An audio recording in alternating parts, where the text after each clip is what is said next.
What's going on, the YouTube universe? It's me, Too Much a Geek Guy here, and today we're going to do an unboxing, setup, and review of the 1000 Winds Firedance oil lamp stove. Pretty cool piece of outdoor gear, pretty nostalgic, gives you some nice outdoor decor, if you want to call it that.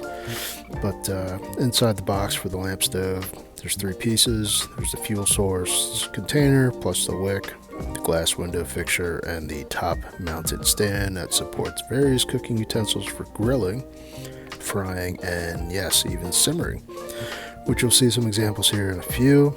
Also comes in a vintage silver or matte black. As you can see here, it has a tactical storage bag.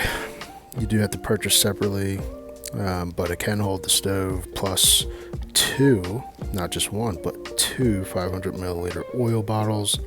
It's tactical because it has MOLLE webbing. So yes, anything with MOLLE webbing is defined as tactical, right?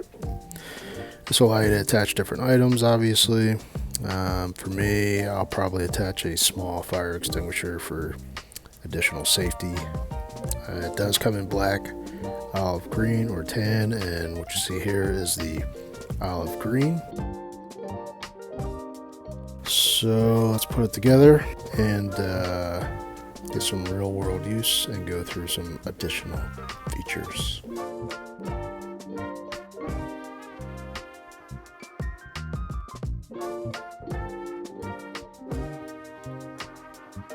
Alright, so first you have the fuel container that can hold 400 milliliters, 13.5 ounces. It'll be their Buddha lamp oil, ghee, and a special oil for kerosene lamps. They use something called paraffin lamp oil, which is made by New Mitzvah. It does state specifically, do not use gasoline, alcohol, or lighter fluid.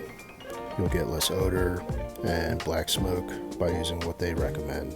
And I've done that before, so it's actually true. A shake can last up to 8 hours with a full tank. The container has a lovely little brass cap, but take note that this is not sealed, so it will spill if not kept stable during transportation. Trust me, I know. Then you have the little brass knob on the side that allows you to adjust the wick. They recommend not letting the wick go above 2/5 of the way. And you'll see why here as I first light the lantern. The last piece on the bottom section is the handle locking mechanism. This allows you to carry the lantern when lit and flip the top off to work with the wick. First light, here we go.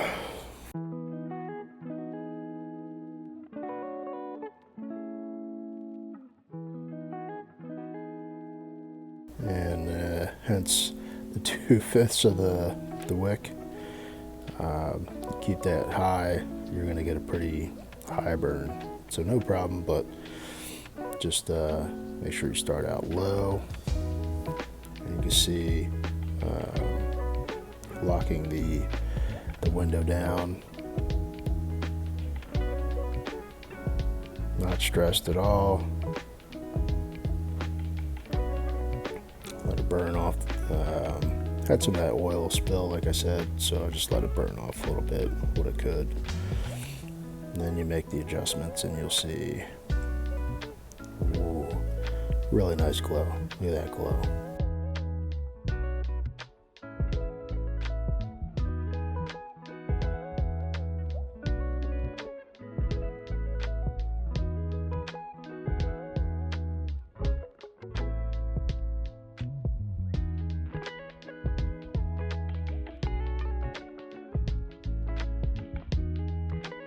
So that does have a locking mechanism / handle on the bottom. This allows you to carry the lantern when lit and flip the top off to work with the wick. Warning though, this thing gets hot, so do not move, transport, or touch without some kind of thick gloves.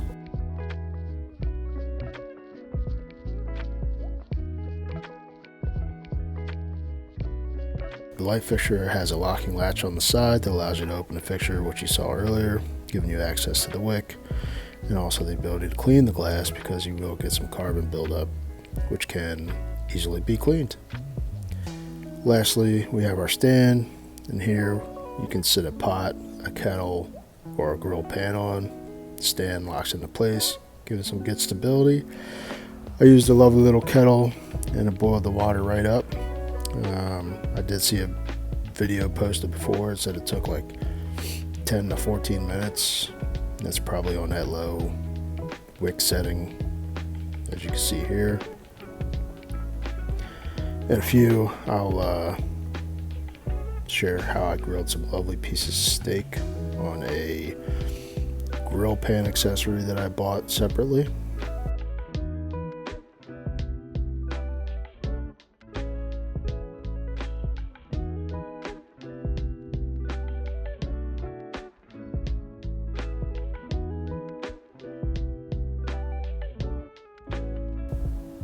Some quick details. Total weight approximately 1,705 grams, aka 3.7 pounds, and it's 15.7 by 11 by 21 centimeters. It is made of 304 stainless steel. You can purchase additional wicks or the transparent glass, which also comes in a lovely snowflake design as well. Last few things I'll mention are the amazing light this thing puts out. It lit up the sky and trees with ease, so you can only imagine how well it does indoors. If you choose to do so at your own risk. They do say it can put off some heat, which makes sense because it's fire, right? And this unit gets hot, so there's your radiant heat as well. Maybe I'll try that out one day. Other than that, I did buy a grill plate to use for the stove. Like I mentioned, there's a really nice one made by Winterwell, who also makes a stove just like this one. Couldn't tell you which one to buy because I only got this one, but similar features, same design almost. I purchased the Fire Maple aluminum alloy mini griddle. I like this one because it has these grooves on the bottom that seem to lock into place on the stand, but also made to fit the Fire Maple isobutane stoves really well. As you'll see here, the lighting is just amazing. I lit up camp very well. I was able to sit it on a portable table as well with no burn. Yeah, just a really nice lantern slash stove to have at camp. Definitely for car camping, not so much backpacking. Maybe even inside a small little, tiny cabin. And kind of makes you feel like you're back in the old school days of pioneering. Anyways, you'll see here how well it did cooking up some steak, and did a really nice job. So probably steak for one person, definitely not more than that. Or you'll make multiple batches obviously, but that's about it for this one. Hopefully you enjoyed the review. I give this probably get an 8 out of 10 just because of portability. It's not meant for